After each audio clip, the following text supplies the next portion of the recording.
The Assembly will hear an address by His Excellency Faustin Touadera, President of the Central African Republic. I request protocol to escort His Excellency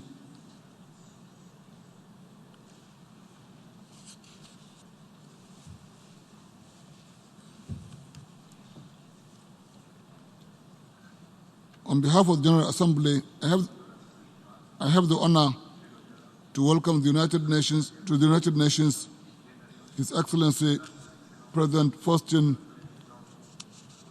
Archange Touadera of the Central African Republic, and to invite him to address the Assembly. Mr. President. Thank you.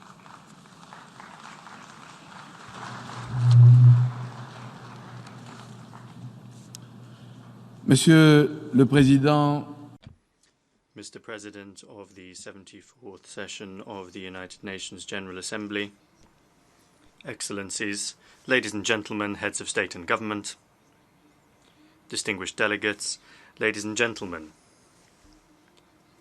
coming together once again as the great family of the international community for the 74th session of the United Nations General Assembly, I should like to begin by offering to you, Mr. President, Professor Tijani Mohamed Bande, my sincere and warm congratulations upon your brilliant election to preside over our work.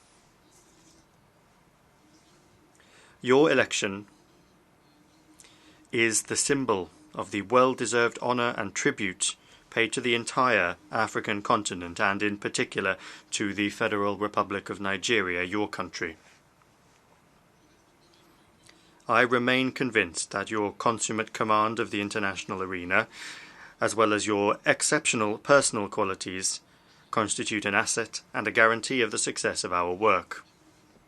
I should also like to take this opportunity to commend the quality of the work done and the results achieved by Ms. Maria Fernanda Espinosa Garces during the 73rd session. Here we pay tribute to her and express our gratitude and our appreciation. Allow me also to reiterate my gratitude and my confidence in Mr. Antonio Guterres, United Nations Secretary General, for his continued commitment to peace and development around the world, and above all for the constant and multifaceted support he has offered to the Central African Republic. Mr. President, this 74th session takes place in a particular context, at a time when the world is facing threats to international peace and security, terrorism, poverty, climate change, or indeed the phenomenon of migration. I come here today, therefore, to share with you the concerns and the contribution of my country around the theme of galvanizing multilateral efforts for poverty eradication, quality education, climate action, and inclusion. The relevance of this theme is equalled only by the challenges that the world currently faces. The peoples of the world have seen the movement of globalization nurture in them this common dream of seeing the world become a genuine global village, and yet, alas, we have never seen so many walls and barriers being raised. It is in the era of globalization that we are subjected to the perils of nationalism and a retreat into identity politics. The rejection of the other and extremism are being expressed ever more violently. It goes without saying that such opportunities give us an opportunity, a moment for individual introspection and exchange, so that together we can overcome the challenge of building bridges of brotherhood and peace, which know no borders. If together we make a leap forward and pool our efforts, we will be able to overcome the various hotbeds of tension and crisis that still exist around the world. no country, no nation is safe from the threats currently facing humanity. The challenge that we face as leaders is to have the courage to dare to question ourselves, to find innovative, efficient and effective solutions, to build peace and stability, and to create a robust foundation for sustainable development. Several of our countries, including my own, are experiencing a security situation which remains a source of concern and deserves the full attention of the international community. We must therefore keep in mind that as long as one of our member states is not at peace, the entire community of nations is affected. The situation in the Middle East is particularly grievous for international security. We maintain our call for the peaceful, just and equitable solution of the Israeli-Palestinian conflict based on the two-state solution, two states living in perfect symbiosis and harmony within safe and recognized borders. At the same time, we call on the entire international community to invest in finding genuine peace in respect for international law for Syria, Iraq, and Yemen. In Africa, the state of affairs shows that the proliferation of small arms and light weapons constitutes a real threat to peace and security. Now more than ever, our states need to combine their efforts and pool their resources, particularly in the spheres of intelligence, prevention and early warning.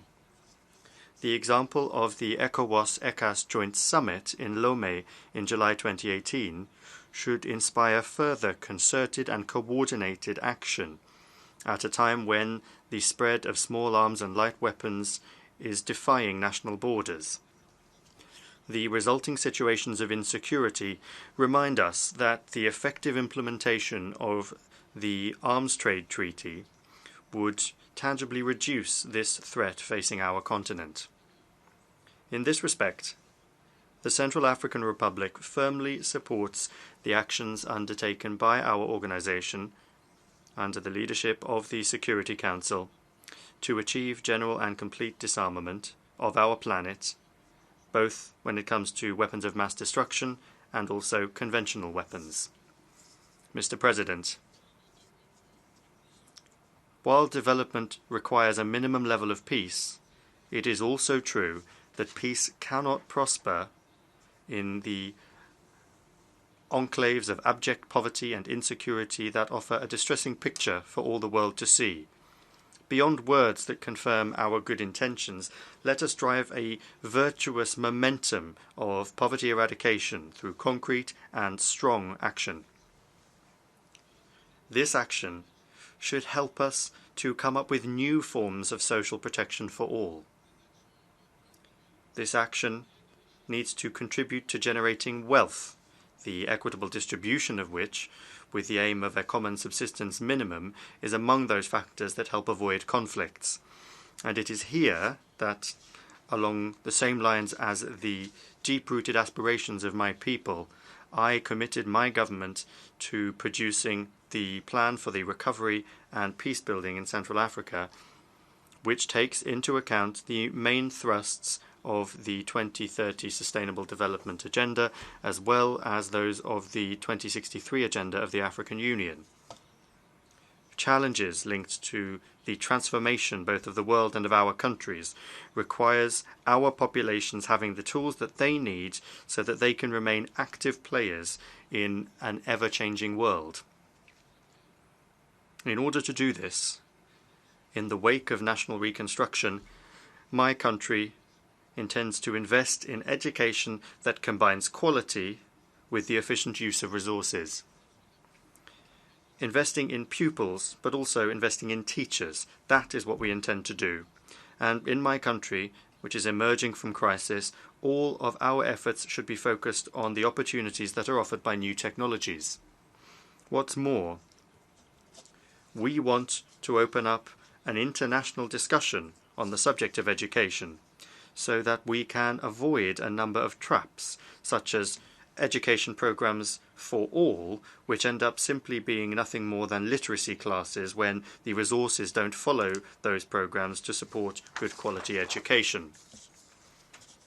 Good quality education is the tool that should be used as a basis for more lasting, more harmonious development, whilst also constituting a solid bastion against extremism in all its forms. Mr. President, while we applaud the progress that has been made in recent years in terms of the development of our countries, even though it does remain unequal, we must also think deeply about the action of humankind on its environment. The abusive exploitation of natural resources is one of the causes of climate change, which is disrupting and selling out the future of humanity. Even though my country, the Central African Republic, is far from being a major polluter, we stand in solidarity with the international action being taken to preserve our planet. This is our historic responsibility. I firmly call for the effective implementation of the Paris Agreement and for its ratification by all states parties. Here, we firmly hope to see a substantial reduction in carbon emissions by developed countries and the honouring of financial commitments in respect of carbon credits, as well as the strengthening of resilience of developing countries against climate disasters. Without coming up with new actions to take, our collective responsibility is to implement all of our commitments, including the resolutions from COP24, as well as the recommendations issued by the Addis Ababa Conference for Financing for Sustainable Development, which allowed us to reiterate our support for the implementation of the Sustainable Development Agenda. Mr. President, from all of the aforementioned, we see clearly that combining the efforts of the member states of our organization in the framework of multilateral action is the cornerstone of success in our shared ideal of a more just, more balanced, safer world for everybody. I take as evidence the mobilization of international solidarity, which allowed my country to open a new chapter in its history, thanks to the signing, under the auspices of the African Union, of the political agreement for peace and reconciliation between my government and the 14 armed groups on the 16th of February 2019. Today, we are mobilized for the implementation of this agreement with the support of the guarantors, the African Union and ECAS, as well as facilitators, chief among whom figure the United Nations through MINUSCA. With the support of our partners from the sub-region and the entire world, we are making modest but definite progress in extending the authority of the state across the entire national territory, as well as reforming the security and defence sectors, which will facilitate the progressive redeployment of the defence and security forces and allow for the continuation of the national DDRR programme that has already been begun. We also welcome the launch of the development programmes that have recently been carried out to demonstrate that the initial dividends of peace are indeed a reality. Mr. President, without denying how satisfied we are with the unique momentum that has been given to peace by the signing of this agreement, a great deal remains to be done. My country's situation remains fragile in spite of some genuine progress.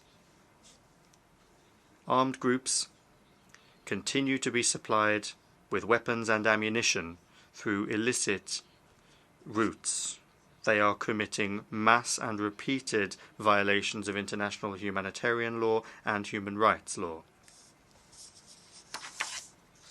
But as you know, the legal and legitimate forces of the Central African Republic are the only ones to be struck by the embargo, thereby depriving the state of the resources it needs to fulfill its mission to protect its citizens and its territory. Along the same lines as the government of the Central African Republic, the member states of the Standing Advisory Committee of the United Nations on Security Questions in Central Africa supported the call for the lifting of this embargo during the 48th ministerial meeting in May 2019 in Kinshasa. Today, I applaud the unanimous vote of the Security Council on Resolution 2488/2019, which allowed for the easing of the arms embargo in respect of our defence and security forces. However, I solemnly repeat the request of the government and the legitimate aspiration of the people of the Central African Republic for the total lifting of this embargo to allow the state to extend its authority across the entire national territory with a view to protecting civilian populations. Indeed, the midterm report on the 15th of June 2019 submitted by my government demonstrates that the conditions set by the Sanctions Committee have been met, as well as significant progress made in the process of reforming the defence and security sectors. Mr. President, to overcome the crisis that has shaken my country, and very much in line with the theme of this session, I call for dynamic, concerted, coherent and coordinated multilateral action.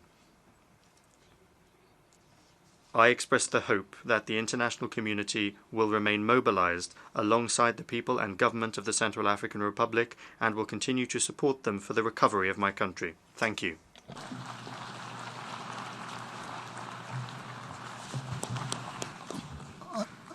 I thank President Touadera for the statement just made. May I request delegations to remain in their seat while we greet Mr. President.